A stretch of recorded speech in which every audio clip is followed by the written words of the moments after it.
natin doon sa common space. Kasi pagdating sa common space, ang bahala na yan. Bahala na si Magellan dyan. So sana, yung treatment natin sa common space ay dapat pareho rin ang treatment natin sa bahay. Yun ang pinaka-challenge natin ngayon. One solution dun daw sa garbage problem is waste to energy. Ibig sabihin, magtatayo ng mga incinerators na isang possible solution. In fact, sabi, Sweden, nag-i-import pa sila ng basura para i-feed yung mga incinerators nila. Ibig sabihin, the problem is, yung mga environmental groups, talagang oppose sila dito sa incinerators at waste to energy. Paano natin solve yung ganung problema? That's the reason why there is a need to revisit the Clean Air Act. No? Pero, ito i-qualify natin. The waste to energy scheme is not an end-all, be-all. The waste to energy scheme is still just a part of the bigger system na dapat may interplay para ito maging effective. Kasama na dyan yung disiplina, segregation, yung recycling, reduction, reuse. At ang landfill nandyan pa rin. Hindi naman lahat pwedeng dalhin sa waste to energy. Lahat, meron talagang mailalagay dyan na dapat ito dadalhin sa landfill. Ito dapat ilagay sa composting. Ito dapat hindi talaga ito ilalagay ito sa recycling talaga. Paano mag-waste to energy ang bakal? Paano ma-waste to energy ang mga plastic? Ang plastic is yes, very good yan. Ang waste to energy, kaya nga dapat yan ay talagang kailangan talagang masegregate yan. Para ang mga plastic, kasi yan ang talagang gusto ng waste to energy ng mga planta natin if ever na matuluyan. Kasi yan ay mataas ang energy output niyan pag if-need na siya. So, ibig sabihin, hindi ang silver bullet na on its own it can stand. It has to be part of a bigger system, and one component dapat ang waste to energy. Okay? Sir, kanina you made mention of yung mga engineering interventions. Yes. How important they are to control, to curb itong worsening situation ng flooding in the metropolis. But then, merong isang muka itong bagay na ito. Considering that not so long ago, nakita natin na merong mga binaboy, sinalahula ng mga proyekto na ang epekto ay direkta sa mga mamamayan. From where you are now, sabihin, yung MMDA specifically, meron ba kayong nakita na tukoy ng mga proyekto dito sa Metro Manila na sa tingin ninyo ay medyo may anomalya, and at the same time, imbis na makabuti, nakasama pa dun sa sitwasyon ng pagbaha sa Kamaynilaan? Well, directly, yan ay inimbestigahan naman ng ombudsman. No? Ayoko mo sub-judice dyan. At lahat ng yan ay inimbestigahan. As to the effectiveness of the engineering intervention, may mga pinag-uusapan kami ng DPWH na kailangan siguro adjustments, like the booster pumps. Baka may mga booster pumps na kailangan dagdagan ng mas maepektibo na truss trap para, kasi pag pumasok ang basura sa booster pumps, lalo lang na magkukos ng pagdadam ng tubig at lalo lang tataas ang tubig, no? So there are certain, hindi naman perfect ang lahat ng engineering interventions natin. So there are things na at the end of the day, pag na-find out na, siguro nang dinesign ito noon, ang situation is ganito. Kaya lang, nung matapos siya, baka nagbago na ang situation at there might be another facility that needs to be constructed or baka siya kailangang i-remove na para mas angkop sa current situation. So, may mga ganon. Jen, kumusta ang dynamics ng MMDA at ng LGUs? Considering na maraming bagay na gustong ipatupad ng MMDA, pero at the local level, naintindihan natin na yung politika is paramount sa survival ng mga politiko. Meaning, hindi ba kayo nahihirapan na ipatupad? Kunwari, yung sa issue ng paglilinis ng mga stero, pagtatanggal ng mga squatter, mga shanties na nandun sa daanan ng tubig, hindi ba ito nagiging problema sa inyo? MMDA and the LGUs, walang conflict dyan dahil the MMDA is working closely with the LGUs through the Metro Manila Council. Ang chairman natin ay nandyan, ang presidente ngayon natin si Mayor Francis Zamora ng San Juan, And they are working very, very closely on that. So, ang MMC, mayroon na nga ginawa last year na resolution for yung controversial na increase ng mga penalties regarding sa pagtatapon ng basura na kailangan ng Enabling Act ng mga local government units. So, ngayon, nagtatanong na si Mayor Francis, parang last week, ay tinatanong kung ano na ang status ng enabling acts na mga ginawa ng local government units. So, ganun ang interplay. I don't think there will be conflict. At ang MMDA mismo, ang nag-a-act as a coordinating body at na nag-orchestrate ng lahat ng mga ginagawa, especially in these problems that really do not recognize political boundaries like traffic,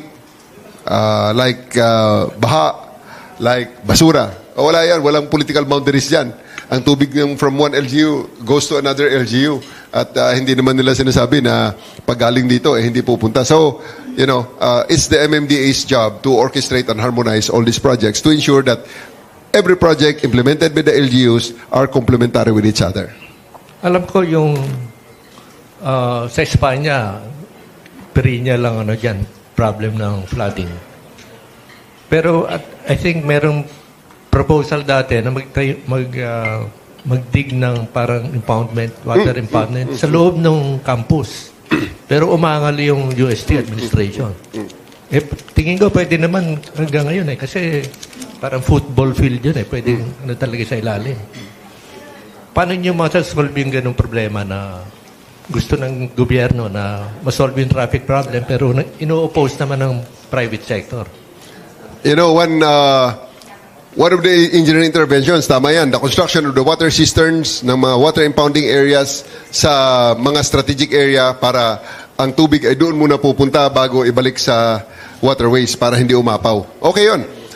Siyempre, kasama sa mga concern dyan, right of way, dahil marami dyan ay ilalagay sa mga private spaces, privately owned lands. So, yan ay mga nitty-gritty, yan ang kasama sa mga challenges yan, sa mga details na pinaplansya bago natin gawin ang lahat ng ito. Although, siyempre, marami yan hindi naman isa, 30 actually yan ang nasa pipeline, 30 yan or more, ang mga lugar na inaay natin, na lalagyan natin ng water cisterns. Ang isa niyang water cistern, ang plano nga dyan, 10 meters deep. Ganun kalalim yan, ha? Yung sa BGC, ano ba yung So, lesson sa doon? BGC, hindi lang natin alam, meron dyan sila sa Burgos Circle. Ang ilalim niyan is water cistern yan. Kaya dyan napupunta muna ang tubig pag malakas ang ulan bago ilabas nila sa mga waterways pag wala na yung ulan. Pero I know that yung Marikina, madami yatang may project sila na na lessen talaga yung flooding problem. Yeah, Quezon City actually, meron ding mga water cisterns na natapos si Mayor Joy. So, ayan, kasama sa mga engineering intervention, kasi may modeling na ginawa ang Project NOAA sa UP na ito ang flooding. Yan, pakita nila. Sa ganitong ulan, ganito ang flooding. Pero pag may water cistern, may mga water impounding areas, ganito na lang ang flooding for the same ulan. So maganda yun computer-generated yun. Kaya na-identify kung saan nilalagay at kung alin ang mga spaces na available at kung gaano kalaki ang capacity, ano ang mga specifications ng mga water impounding areas na yun. Sige. Gano'n tayo sa media? Oo. Mag-shift muna tayo sa Senate impeachment trial. Yes, ito na si idol natin. Si Congressman Terry Redon. Ano yung assessment mo, Kong, sa proceeding so far sa impeachment trial?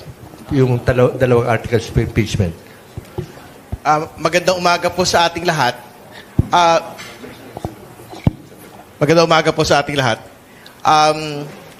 Siguro siyempre ngayon pong linggong ito, nagkaroon lang po ng isang trial day nung pong Lunes dahil nag-cancel po yung dalawang mga araw dahil po sa lakas po ng pag-ulan. Pero siyempre, pagbalik po natin sa Lunes, barring po yung malakas muling pag-ulan, ay magtutuloy po yung presentation ng evidence ng prosecution, yung pong pagsalang kay Ms. Acosta. Hindi pa ho tapos yung direct examination kay Ms. Acosta. Magtutuloy po ito sa Lunes and then cross-examination at mga tanong po ng mga senator judges. Pero very important ho yung lalatag ng ebidensya ngayong linggo pong ito. Kasi ngayong linggo pong ito, itinuro ni Gina Acosta, si Vice President Sara Duterte, na nag-utos sa paglilipat ng 125 million in confidential funds mula kay Ms. Acosta papunta po kay Colonel La Chica. So, sa totoo lang, katulad ng binabanggit po natin nung nakaraan, sapat-sapat na yung pong testimonya na yon para ipakita ang maling paggamit ng confidential funds ng Vice President, ni Ms. Acosta at ng iba pang accountable officers ng Office of the Vice President. No? Pero itutuloy ho namin ito doon pa sa ibang mga relevant na mga testigo katulad ni Mr. Fajarda para naman po doon sa DepEd, which is basically the exact same instruction given to him by the Vice President, pero sa DepEd lang po ito ipinatupad.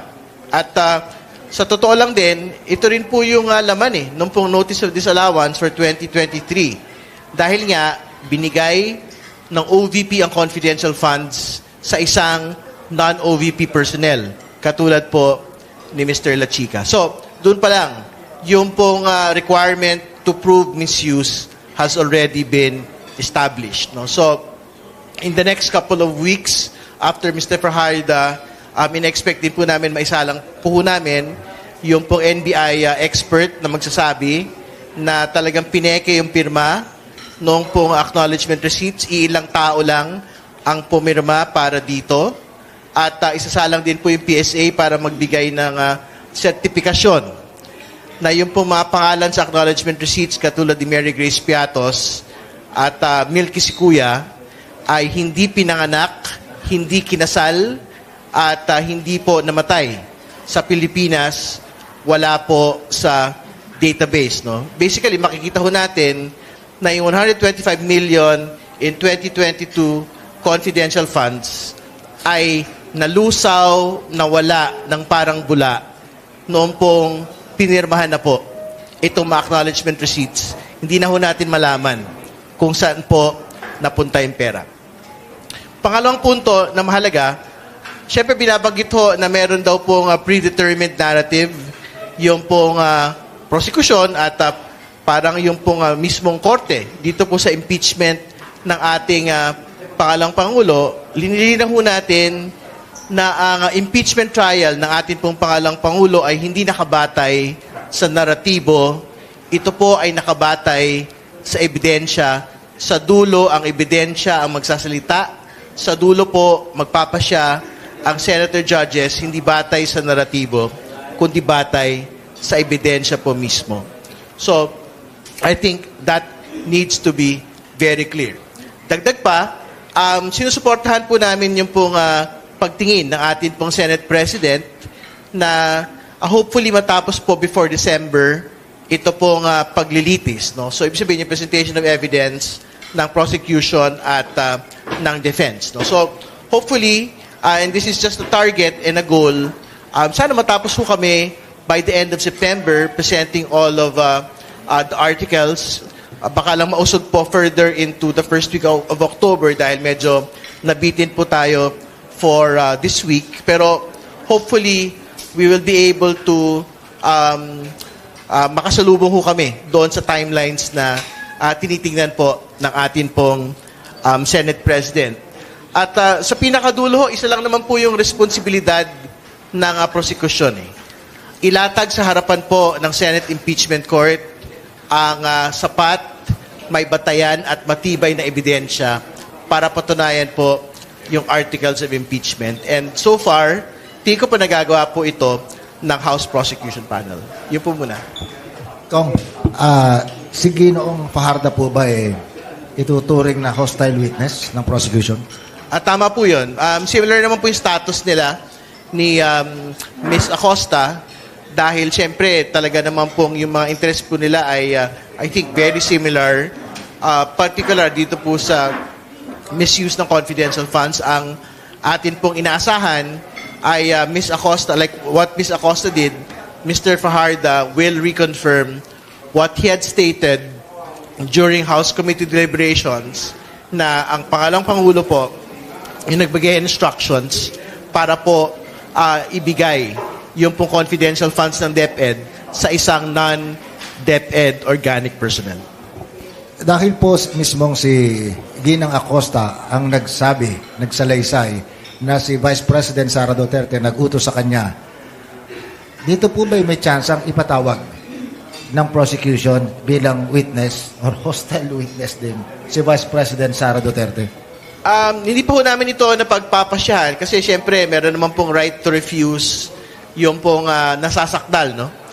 Kung isasalang po siya ng prosecution. Pero, for example, kung isasalang po ito ng defense panel, of course, the Vice President will be subject to cross-examination and we will ask her very specific questions relating to any of the articles of impeachment. Kung hindi po, sabi niyo na pagpapasyahan, ibig po bang sabihin na pag-uusapan na sa prosecution team? Lagi naman ho yan na pag-uusapan kung marapat ba na mapasabpi ng atin pong pangalawang Pangulo. Pero tingin naman ho namin kung meron pang mga iba pang mga testigo na pwede pong isalang nang hindi kailangan ang pangalawang Pangulo po yung isalang, yan po yung ginagawa po namin at yan po yung gagawin namin sa mga susunod pong panahon. So far, ano yung assessment mo sa first discussion sa first two articles? Would that be enough na to call for a voting by the senators at this point? Pwede na? Siyempre, ang atin pong interest ay matapos po yung lahat. No? So lahat ng apat na articles of impeachment, including bribery and including unexplained wealth. Pero yung pong sa threats article, siyempre, we had rested our case already there. Defense presentation of evidence na lang po yung inantay for that. Sa totoo lang, sapat ho kami doon sa presentation po namin ng NBI witnesses, no? Para patunayan na totoong nagbanta ang pangalawang Pangulo sa atin pong Pangulo at sa kanya pong pamilya. At syempre, ito pong sa confidential funds misuse article, ongoing po ito. Pero katulad ng binanggit ko, major na po yung testimony ni Ms. Acosta na nagtuturo sa atin pong pangalawang Pangulo. But it is still our interest na tapusin po ito across the four articles po. Kasi we are confident in the evidence and that we are confident that we can convince the senator judges dito po sa bagay po na ito. Kung pinag-uusapan nyo rin ba yung posibilidad na maaring maging hostile witness din si Colonel Lachica?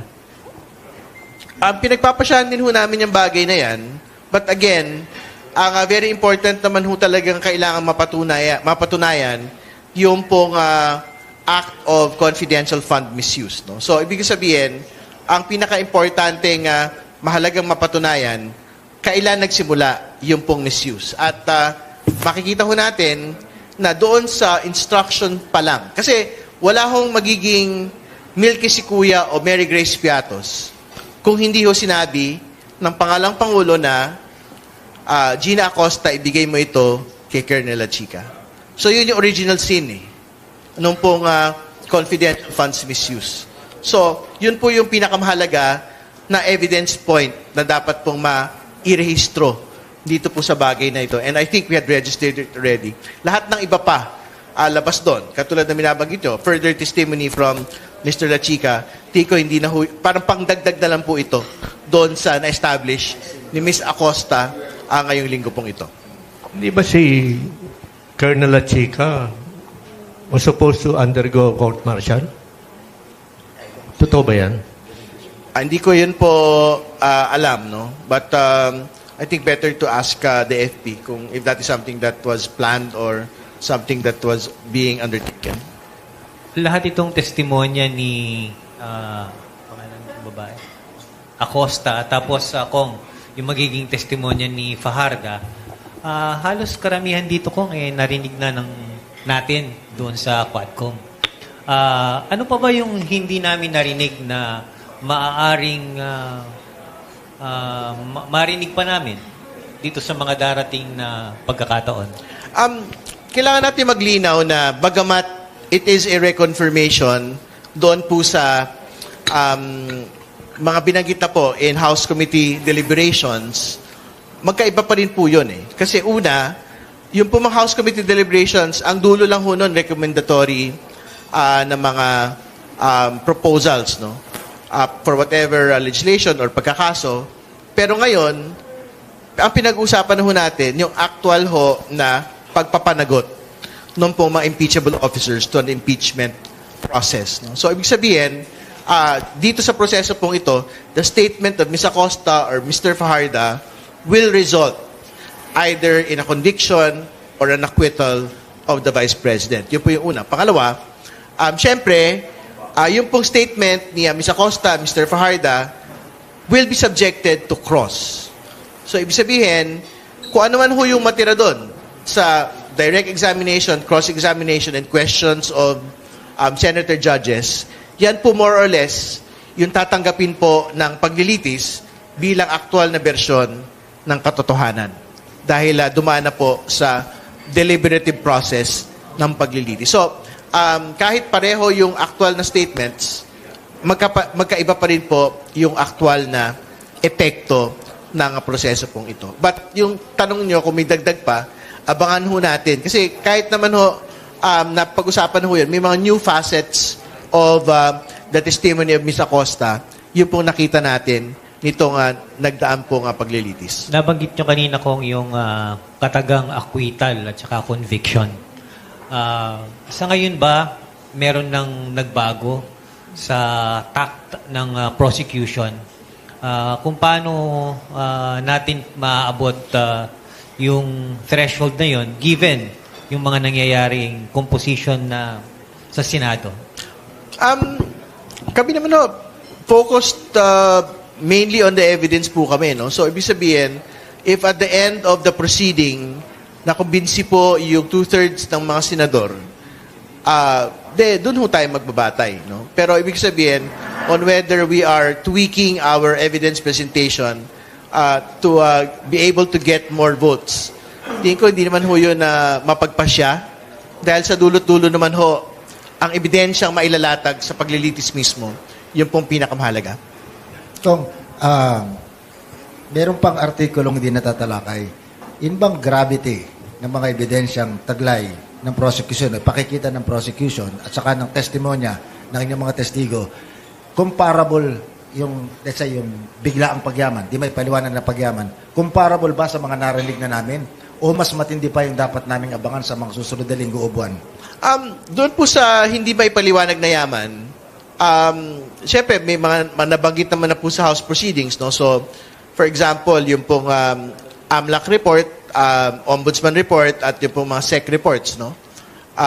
Ang hindi na lang po natin nakikita, syempre, yung pong BIR disclosures at yung pong mga bank accounts. No? I'm certain, pagka po binuksan yung BIR at binuksan po yung bank accounts, tingin ko marami pa ho tayong makakalkal dyan po sa bagay po na yan. So, kung yung testimonya ng mga nakalipas na testigo, maaaring napakinggan o napanood na natin sa mga nakalipas na House hearing, dito po sa hindi maipaliwanag na pagyaman o kayamanan, marami pang hindi nakikita ang publiko dahil ito'y noon na ipinagbabawal ng batas. Tama po yun. So, katulad ng binanggit ko, yung pong BIR documentation, yung pong ITRs ng lahat, no, nung pangalang Pangulo ng kanya pong asawa at ng kanila pong mga kumpanya, may sasalang po yun sa paglilitis. So, bago pong ebidensya yun, wala pong nakalaman pa ho na yun up until that point. Pagka po prinisinta po yung BIR. Pangalawa, yung pong mga bank accounts, pag nasalang po yun, syempre, wala din ho nakakita pa ng aktual na laman ng pong bank accounts ng pangalang Pangulo at ng kanya pong asawa. So, ito yung artikulong may mga sorpresa.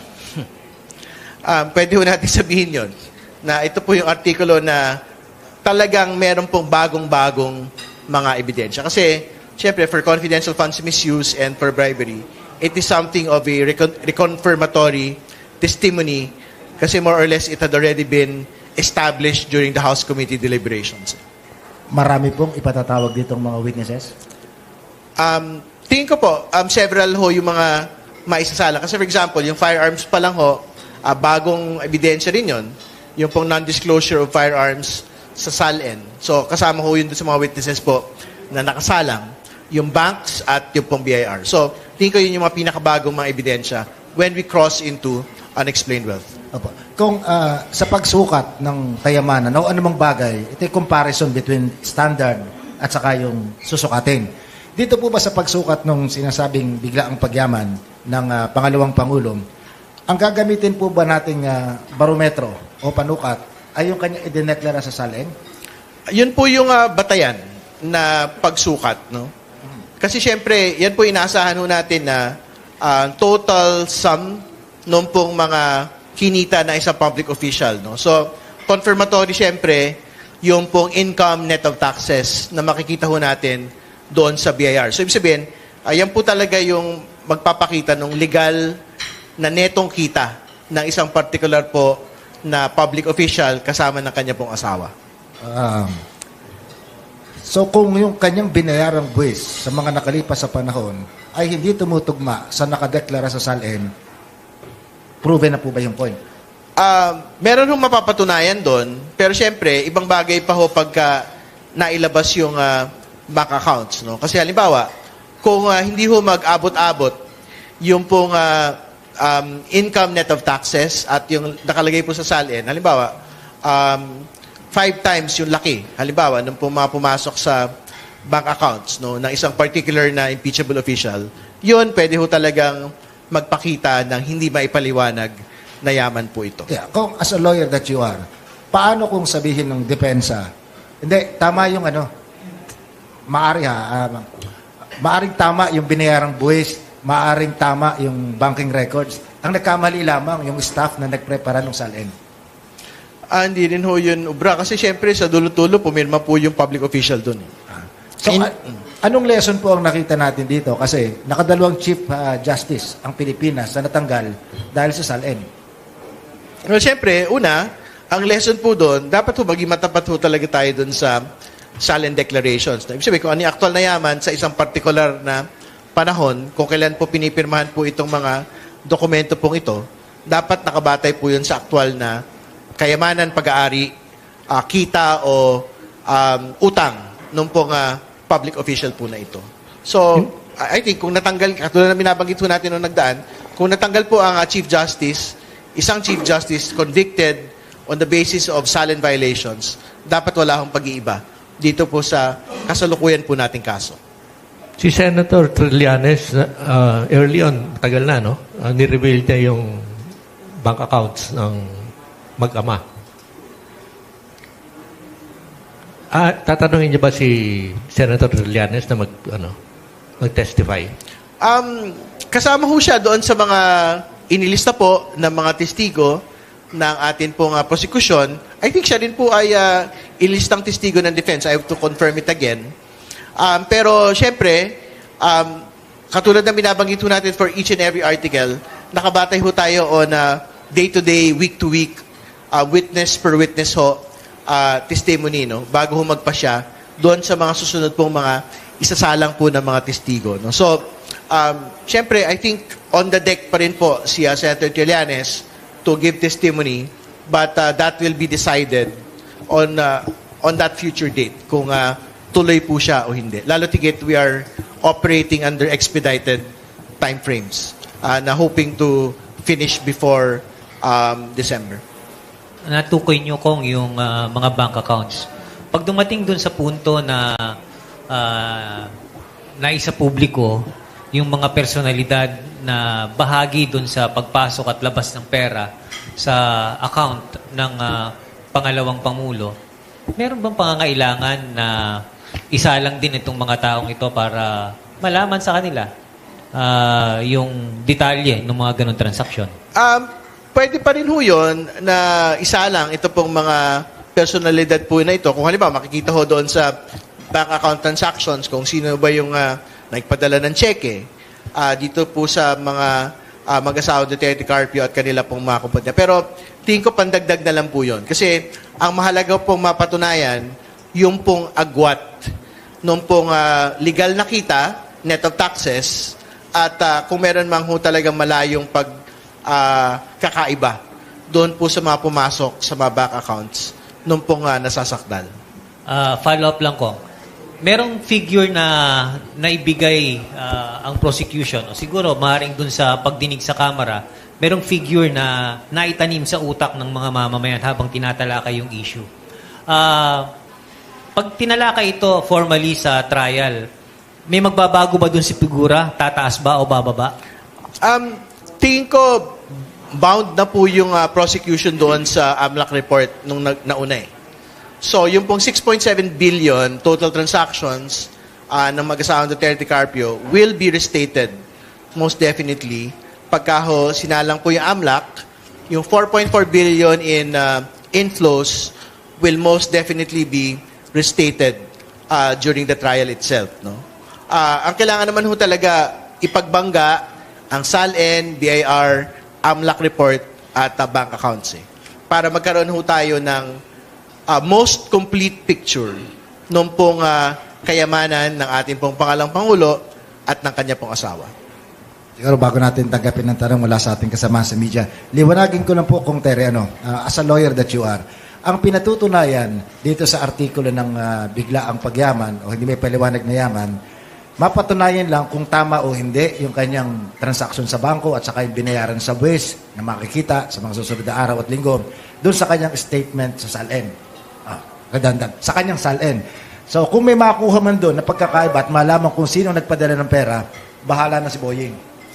Pwede hong ganun yung maging itsura po nun. Kasi halimbawa, balikan na lang ho natin yung what we know today. So, what we know is in 2024, ang pangalang Pangulo ay meron pong 88.5 million sa kanya pong SALN net worth. No? So, ang expectation ho natin dyan, hindi dapat umalagwa masyado yung pong mga bank accounts. Laman po ng bank accounts mula po dun sa 88.5 million. Kasi assuming yan na wala akong ginastos doon po sa mga kinita net of taxes. No? Pero kung halimbawa, times 3, times 2, yung pong mga pumasok sa bank accounts versus the net worth itself. So, it might raise a red flag to everyone. Hindi ba? So, yan po yung mga more or less preview noon pong magiging talakayan pagka unexplained wealth na po yung pinag-uusapan. Yung sa kaso ng issue, sa article ng ThreatCom nitong nagdaang linggo, nagsampa ng formal na kaso sa DOJ. Ngayon kung dito, habang tinatalakay natin yung confidential fund at saka yung ill-gotten wealth in the future, kung sakasakaling merong kaso na formal na isampa, either sa hukuman o sa ombudsman, ano magiging impact nito sa pagdinig?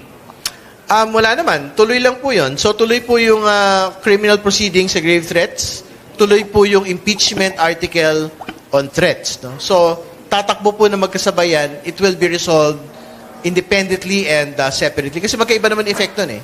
Yung effect sa impeachment trial article on threats, pagtatanggal sa pwesto, yung pong impact ng pong grave threats criminal charge ay pagkakakulong.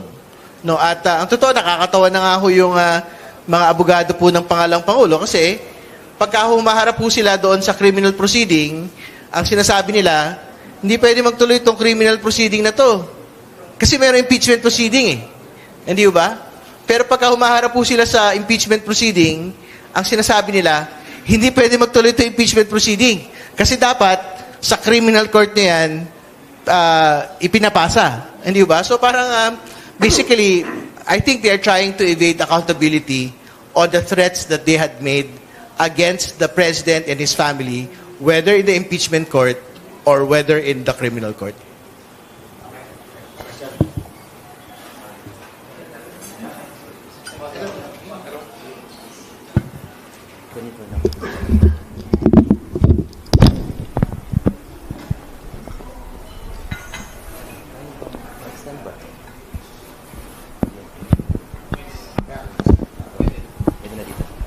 Okay. Good morning, Congressman Ridon. Good morning po, GM Torre. Simulan ko po muna kay GM kasi I understand that I came across an item na meron pong inilabas na master plan pong Malacanang for the flood control for flood mitigating structures ay tatayo. And dalawa sa mga madadamay po na mga lugar ay universities. One is in UP Diliman, yung Sunken Garden po sa UP Diliman at isa po sa UST.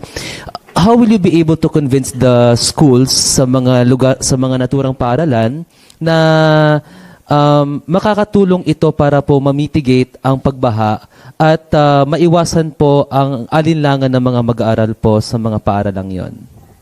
Okay, first, kasama talaga yan sa mga challenges na nakalista ng ginawa ang plano. Okay? Pangalawa, ang gusto lang natin i-emphasize, may mga existing structures na ganyan, mismo sa BGC, sa ilalim ng Burgos Circle, ganyan yan eh. So essentially, ang gagawin lang naman ng gobyerno dyan, huhukayin at i-restore. Wala nakakaalam actually kung hindi mo sasabihin. Wala makakaalam na meron palang ganyan yan na facility sa baba niyan. So, it's just a matter of convincing yung mga property owners, if they will be compensated, matter of na lang yan, matter of negotiations na lang. At the end of the day, isa sa mga tinitingnan natin siyempre is to appeal to their sense of community. The sense of, ito ay para sa kabutihan ng mas nakararami at kailangan ng lupa nila. Pero, of course, on the other side, kailangan naman talaga yung project na minimal impact din naman sa kanila. So, I do hope that, I'm very sure, I'm confident that the government and the private sector will find a common ground and resolve this in the best possible way. Are you also anticipating backlash from the UP community that kasi ang Sunken Garden they consider it as their sacred space na para bang dun yung tambayan nila na andun ma-form yung misconception po sir na sisirain yung tambayan po ng mga mag-aaral po ron. How will you be able to convince the students naman po ng UP sir na sasabihin nilang sisirain nyo yung babaklasin nyo or gagawin nyo para sa pinaggagawa ninyo, something like that po, sir. Paano nyo po makumbinsa yung mga mag-aaral po dun sa UP mismo? Meron talaga siguradong info drive para sa mga ganyang cases, no? We will convince and we definitely have to convince yung mga lahat ng stakeholders na ito ay para sa mas nakararami. At ang bottom line dito is that at the end of the day, pag natapos ang project, hindi mo nga malalaman na may nangyaring, baka nga mas mag-improve pa eh. Kasi pagkahukay niyan, ibabalik ang cover at could be na ang design niyan would even be better than where it started. Okay po. Congressman Ridon, going on the impeachment po, I remember, if my memory serves right, the reason why, one of the reasons cited by the prosecution on citing Ms. Acosta as a hostile witness is because meron pong siyang naihandang counter affidavit to dispute yung arguments po ng prosecution. Sir, hindi po ba kayo nag-aalala doon? Hindi po ba kayo nag-worry doon na baka it might weaken your case on the article presented on confidential funds? Or aren't you even worried at certain point that it might weaken your case on impeaching or at least convicting the Vice President rather?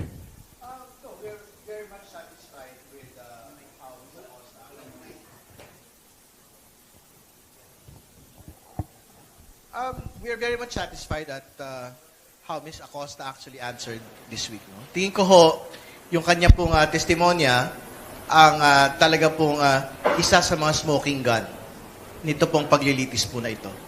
Kasi directly, itinuturo po niya ang pangalang Pangulo na nag-utos sa kanya na ibigay po yung 125 million in confidential funds kay Colonel Lachica na hindi po organic OVP personnel. Yan po basically yung dedebatihan doon po sa COA Notice of Disallowance. Bakit nila yun binigay sa isang non-organic OVP personnel? Ilan pa pong smoking guns ang aasahan natin? Kasi last week we had other testimonies. Ngayon naman we had witnesses rather. Ngayon naman po we had Ms. Acosta and I think that in the coming days we'll have Ms. Acosta again facing the impeachment court. How many smoking guns are we expecting or is the prosecution expecting so far? I think we are expecting several smoking guns, but you have to wait for the canon. I see. Moving on to the Maleta Boy scandal, how is the current House leadership viewing into the recantation of Mr. Gutesa and the other so-called Maleta boys in their yung pagkadawit po nila sa dating speaker na si si Congressman Martin Romualdez. How is the House leadership viewing it so far, especially kay Speaker Boji D and to an extent kay dating Speaker Romualdez po? I cannot speak for the House leadership, no, but I think focus naman po yung House leadership at the moment doon po sa budget deliberations eh. Pero yung binabanggit na ho natin, itong recantation ni Mr. Guteza should also further discredit yung pong affidavit ng Maleta Boys. Kung saan pinangalanan po yung several House prosecutors po doon. And ang sinasabi na nga ho natin ay dapat talagang diinan po nila yung pong pagsasampa ng kaso. Kasi I think meron mga cyber libel charges na final against yung Maleta Boys. And syempre, dahil binabanggit po ni Mr. Guteza na parang ginamit lang ho sila nung pong ilan sa mga politiko na talaga pong nag-manufacture po nitong script na ito, dapat habulin din po ng mga colleagues po natin sa House na pinangalanan nito pong Maleta Boys. Yung pong actual masterminds, yung political operatives na gumamit kay Mr. Guteza, gumamit sa Maleta Boys, dito po sa buong scheme po na ito. Salamat po ng marami.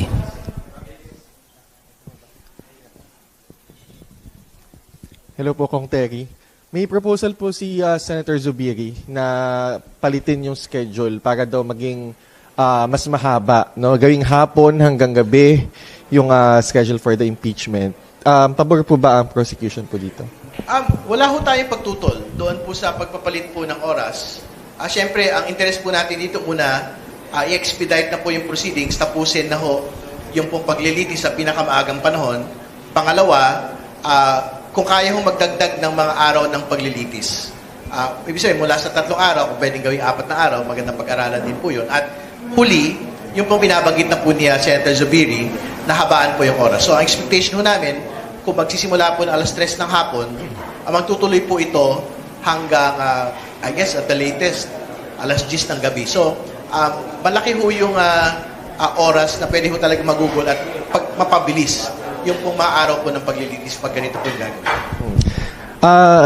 Kung this past few days na revisit ulit ko yung usapin ng threshold kasi marami daw mga senators na hindi nakakapunta doon sa impeachment trial. I mean, kasama na dyan si Senator Loren Legarda na wala pa rin sa bansa and marami daw uma-absent. Ano po yung stand po ng prosecution dito? Dapat na bang babaan? Dapat na bang mag-decide ang impeachment court na babaan? Kasi hindi naman lahat ay nakakapunta doon sa trial. Yung pagtingin naman po namin dyan, sa dulot-dulo, it is not for the prosecution or defense to determine the threshold. No? It is for them. It is for the center judges to make that determination. Pero ang linilinaw lang po natin sa publiko pagka tinatanong po tayo, hindi po absolute number yung 16 sa Constitution. Ang nakalagay po sa 16, 2/3 of all senators. No? So, whatever that particular provision means, it will be up for the senator judges to decide. What can you say about mo na madaming mga senator judges na hindi nakakapunta doon sa trial? How does this affect the trial itself? I think wala naman ho. For as long as meron pong quorum to proceed, that shouldn't have any impact on the proceedings itself. No? So may mga paglilinaw na rin naman. No? For example, if they aren't on the floor, pero they're within the lounge, think wala akong problema yon. I think that has already been clarified. Yung pong mas concern naman po yung mga outside of the Senate premises po ng mga senator judge. But I think for as long as meron pong quorum to conduct business, dapat magtuloy-tuloy lang po yung paglilitis hanggang pinakadulo. Thank you po. Good morning po, Angela po from PRTV. Ayan, for Kong Terry po. Doon sa, na-mention din kasi previously po sa mga hearing, diba, sila OVP Assistant Chief of Staff Lemuel Ortonio as long doon sa paglilitis. And he is also scheduled or subpoenaed for next week po. Will he also be qualified as a hostile witness po for the coming days? I think all of the OVP and the DepEd personnel that reported to the Vice President, I think we will seek to qualify them as hostile witnesses. Kasi syempre, talaga naman po kung magkapareho po sila, ibig sabihin, nakadikit po yung mga gulugod nila, no, dito sa interest po nitong paglilitis na ito. Dapat ma-qualify po sila as hostile witnesses. Para, syempre, ma-expedite din yung proceedings doon po sa estilo ng pagtatanong. And then last na lang po, since you've mentioned na yung naging yung testimony ni Miss Gina Acosta last time was already a smoking gun and may paparating pa na as you said, canon, do you think now that the burden of proof ay lumilipat na po sa depensa at this point in time? To be clear, the burden of proof is always with the prosecution, pero yung burden of evidence, yung pong nagpapalit.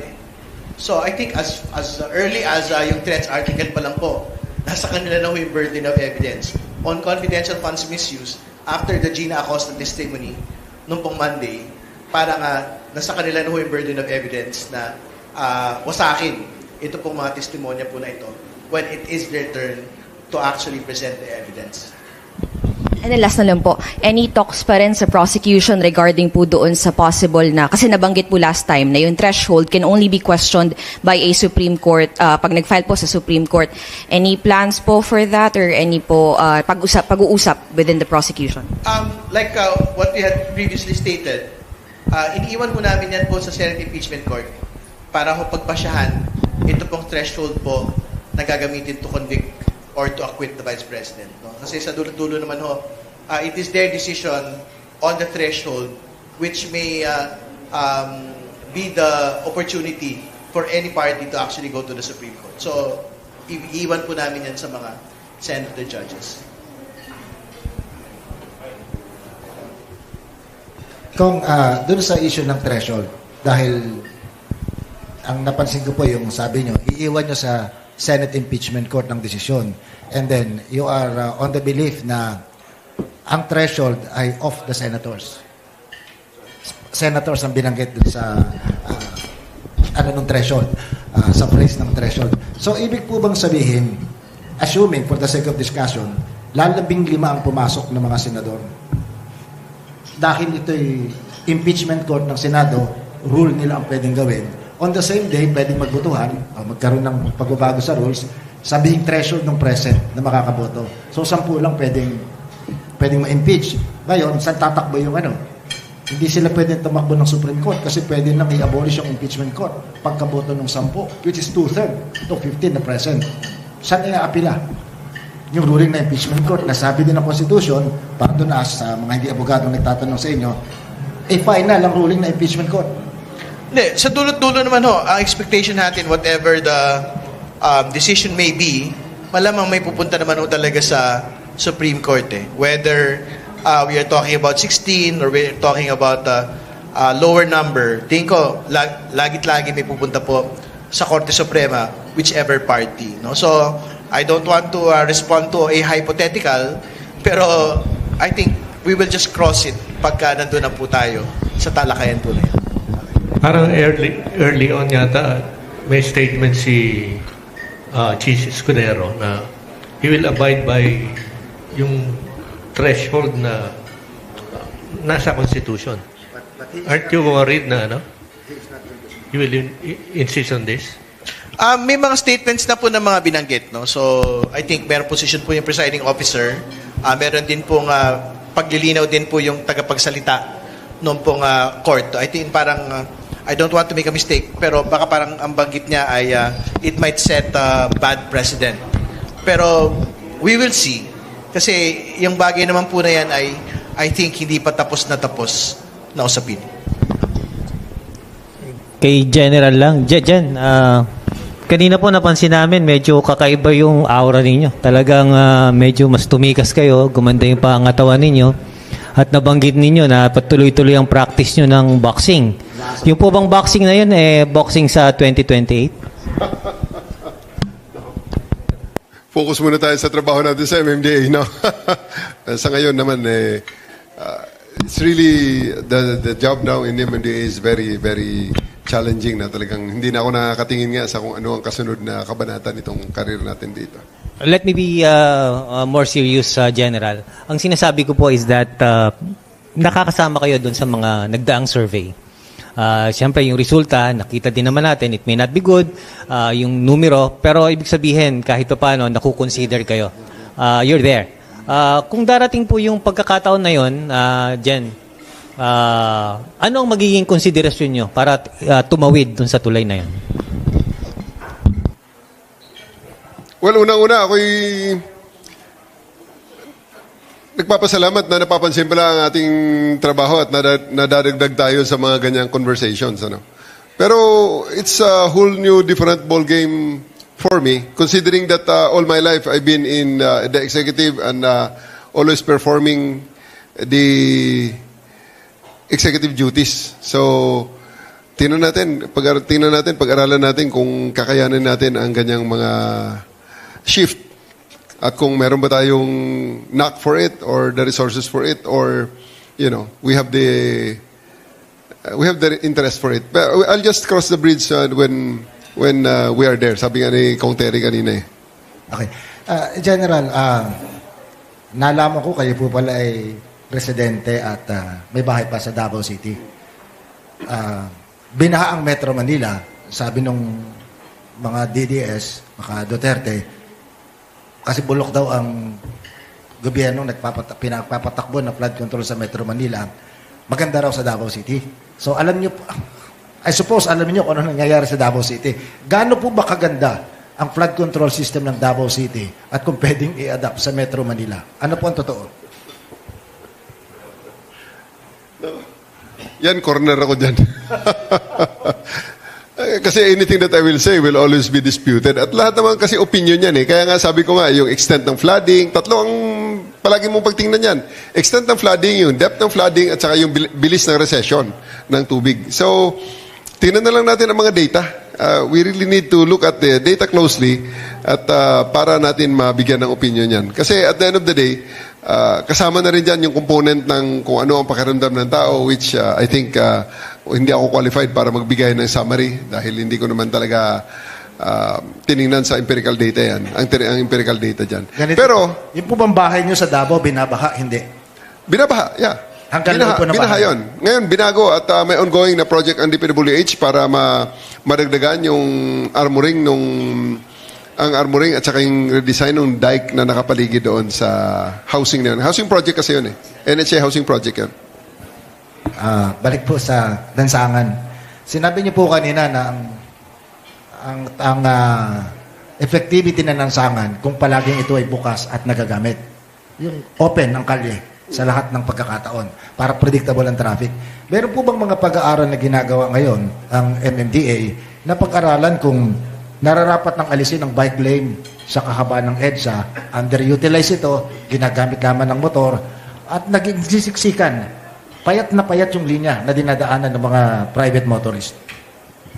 Well, ang kalsada talaga, the first and foremost purpose of transportation is to be able to move people efficiently, safely, and, with dignity. Now, most number of people in moving on the roads, yan ang pinaka numero uno nating tingnan. So pag-aralan natin, gaano karaming tao ang nasiservisyohan ng busway? Gaano karaming tao ang nasiservisyohan ng bike lane? Gaano karaming tao ang nasiservisyohan ng carriageway ng mga for private cars? And so on and so forth. So, pag tinignan natin yan, the most talaga, ng pinakamarami talaga nasiservisyohan dyan, yung MRT natin at saka yung bus lane natin. No? So, gaano karaming porsyento ng tao ang nakakotse? No? So, gaano karaming porsyento ng tao ang dumadaan sa major arteries natin. So, sa ngayon, EDSA is designed for 300,000 cars or mixture of vehicles. It is now running at 475. Ang kotse dyan is nasa 220,000, mga private cars yan, 220,000 per day. And all the rest are made up of cars and all the other vehicles. So, yan, tinitingnan natin. At may mga batas na nagpoprotect kasi ng bike lane, nagmamandate ng bike lane, may mga sustainable development goals tayo na kinukumplay at ginagamit natin na standards. So, those things are really being considered in the discussion for the use or the allocation of the roads. No? So, ito ang bottom line dyan. We want to be more equitable and make sure that all road users are given their equitable space on the use of the road. Apo. Pero kayo po ay nasa pamamahala ng trapiko. Road safety po ang paramount dyan sa lahat ng ating pinag-uusapan kung anong silbi ng lansangan. Pero road safety palagi ang paramount. Pangunahing layunin o babantayan. Safe ba? Nasa kahabaan ng major artery, mayroong bike lane. At saka, pangalawa ko pong tanong dyan, sa bike lane, ito ba ina-utilize properly or underutilized na ginagamit lamang ng mga nagmamadaling nakamotorsiklo at saka nagmamadaling nakakotse? The discussion there will be chicken and egg. Depende kung sino ang magiging kausap mo dyan, no? Magchi-chicken egg yan. Kaya hindi naman nagagamit ang bike lane kasi delikado. Ganon ang sasabihin ng isang grupo. Yung sabihin naman ng isang grupo, yung bike lane na underutilized, dapat tanggalin na lang natin. No? The ongoing discussion natin regarding that matter. We are going to listen and continue we will continue to evolve regarding that matter. Kung napansin nyo, dito sa Quezon Avenue, may mga nawala ng bike lane. Di ba? Diyan sa malapit sa circle, may mga nawalang bike lanes dyan. Now, whether that is a wise decision or not, bago pa lang, tinitingnan namin ngayon sa aming traffic data kung talagang nakapag-iba or nakapag-affect siya sa travel speed, sa travel time. Kasi sa MMDA, meron kaming ginagamit na VSIM, Visual Simulators. Meron tayo, those are computer software na i-input namin ang road design, vehicle count, at saka yung other factors sa road like the timing of the traffic lights at napapag-aralan kung ano ang naging epekto sa travel time at travel speed, which is the most important naman sa lahat. At pagkatapos, at the end of the day, pati yung vehicle count na titingnan din natin in relation sa number of people actually move. General, kasi yung paggamit ng bike lane at saka pagbibisikleta, patungo, bata pa yata kayo. Napag-uusapan na yan Kinukumpara sa mga bansa sa Europa. Pero wala sa kultura natin yun Sa Europa, pwede silang pumasok ng hindi naligo. Malamig ang panahon doon. Dito, napakainit. Pag umulan, basa ka. Naalala ko yung mga bikers group, kaya daw nila hindi magamit kasi dapat tayo mga opisina pinapasukan nila, magbigay ng shower room. Wow. So from bike lane, kailangan pa magkaroon ng shower room para hindi nangangamoy pagpasok sa trabaho. Hindi ba dahil sa komplikasyon nung desisyon natin na gayahin yung sistema sa Europe ang nakabike, talaga nang nakakakos ng traffic kasi nabawasan ng practically isang linya na idinedicate sa kanila na hindi pala naman dedicated na magbike papunta sa kanilang mga trabaho.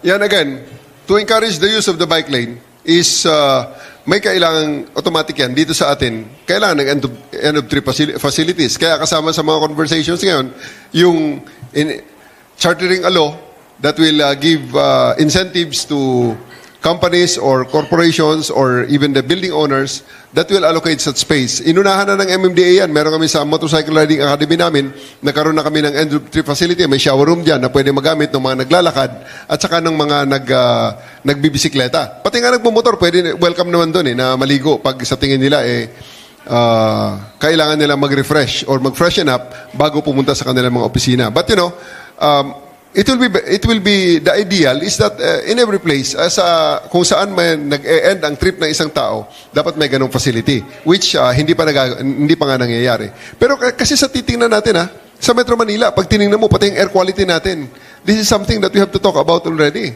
The air quality index of Metro Manila is a bit makikita mo na kailangan na natin talagang you have to do something drastic because ang pollutant sa paligid natin sobra-sobra, and one of the biggest factor driving it is the exhaust of the vehicles traveling on our streets every day. So yan, maraming mga factors na dapat ay consider na natin because if the ultimate goal is making Metro Manila a sustainable and livable space until tomorrow, until in the future, you have to do something about the lots of factors that are making it unlivable, making it,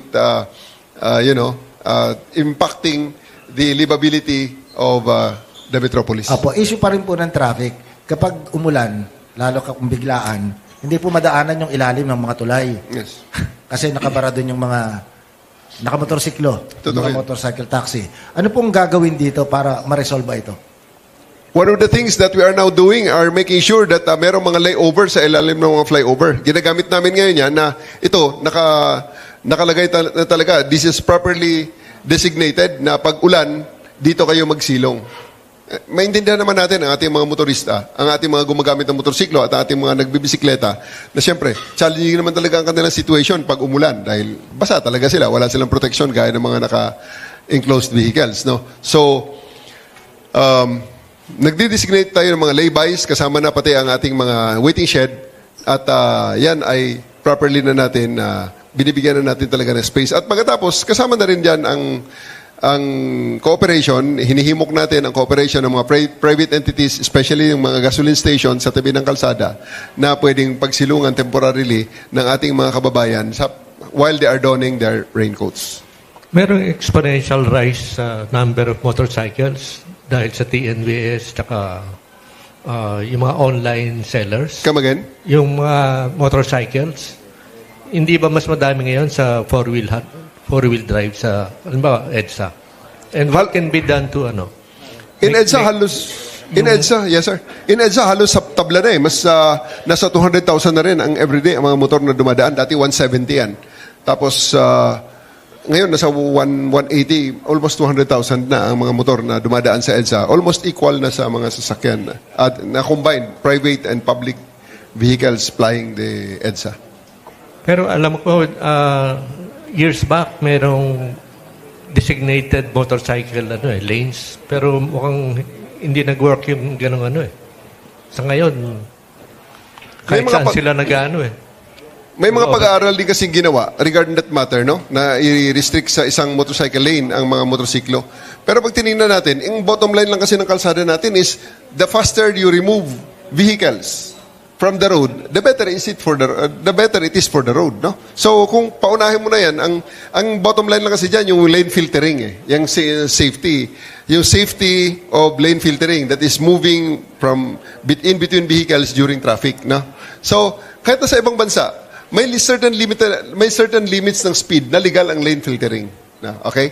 May mga certain limits talaga and more so in the Philippines na talagang nag-aagawan na sa kalsada. Ang lane filtering is somewhat isa yan sa mga dinidebatehan at pinag-uusapan talaga na issue. So again, we'll try to revisit. Tingnan natin ang designation ng dedicated motorcycle lane sa ating mga major roads, or will lane filtering is really effective and helps at least ease or decongest the traffic by ensuring that itong mga motor, pag nagkaka-traffic na, nakakasingit sila at nakakaalis na sila sa lugar na yon at nakapunta na sa kanilang mga destination.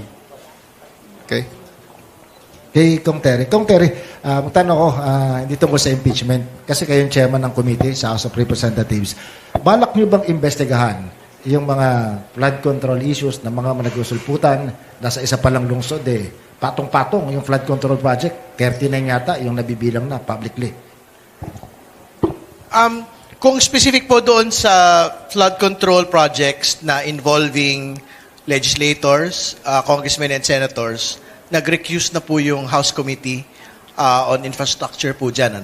Kasi nga, pagtingin namin, conflicted po yung mga legislators na mag-imbestiga at may mga kasama kaming sangkot. Talaga hong lagit-laging masasubject to question kung ano man ho yung magiging findings nito pong committee po na ito. Kaya nga, ang ginawa namin, nung merong ICI, binigyan namin sa ICI, ngayong ombudsman na po yung nag-imbestiga, binibigay na po namin sa ombudsman ito pong bagay na ito. Pero ang pwede hong imbestigahan ng Kongreso, yung pong mga infrastructure anomalies, kahit flood control man yan o hindi, involving local government units. Kasi yan ho, talagang malinaw po yung pagkakaiba. I don't think may involved na mga legislators po dyan. Kung halimbawa, these are infrastructure projects that had been funded by local funds or it is funded by the national government pero delivered to local government units. Think we can undertake oversight dito po sa ganito pong mga proyekto. Yan po after na magawa yung project. Ang tanong ko po sa inyong kasunod, because of this Mandanas ruling, malaking bahagi ng pondo ng national government o na nakolekta revenue napupunta sa mga LGU. Meron po bang isinasaad sa batas na dahil ang galing ng ang pondo ng LGU, a portion of it na nagmingle sa local fund ay magmumula sa national government, dapat po bang dadaanan sa Kongreso? Yung approval ng project nito, yung funding ng mga projects ng LGU?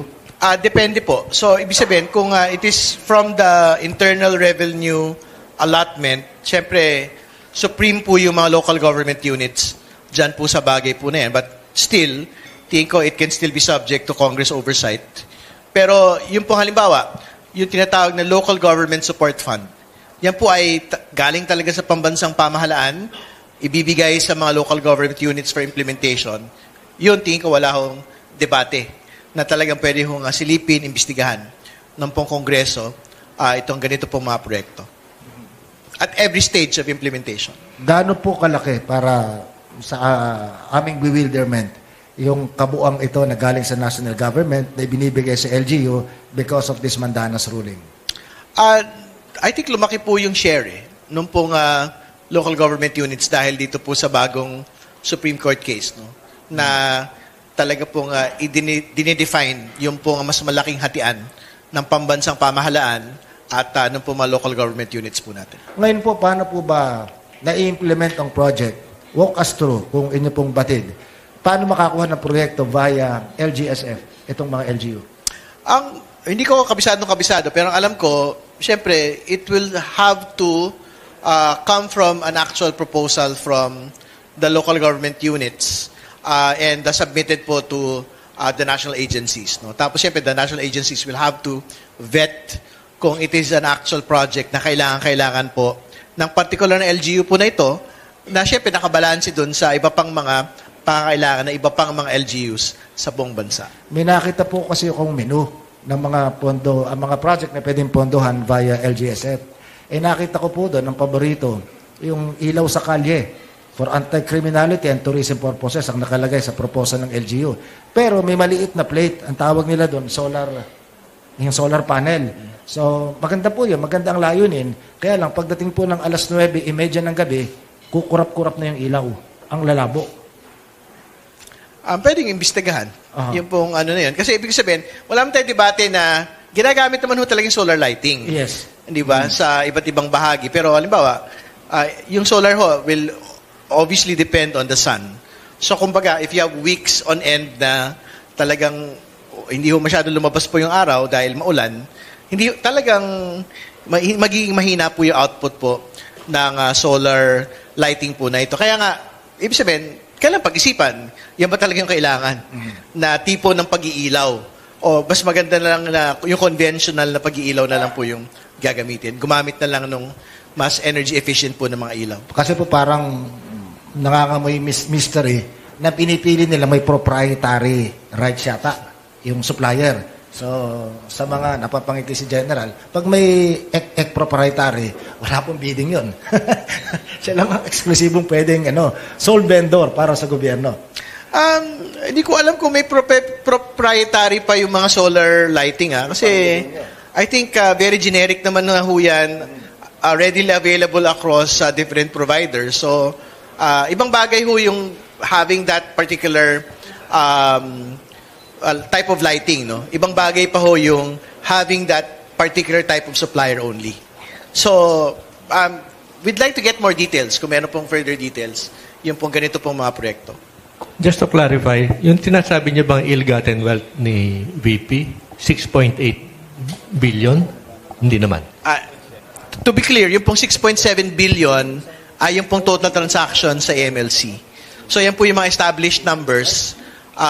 Yung isa pang established number, which is yung net worth for 2024, yung 88.5 million. So, yan po yung mga standing numbers. So, pag linatag po yung BIR, linatag po yung mga bank accounts, I think we will get further numbers na kailangan po magbangga. Yung 125 million kasi, naglagay kayo ng base sa AI, gaano kadami yung 125. Siguro dapat gumawa rin kayo ng gano'ng covering 800 million. Ilang yun? Billiard tables. Pwede ho naming pag-aralan na mas representative yung pong itsura po nung ganun po kalaking pera?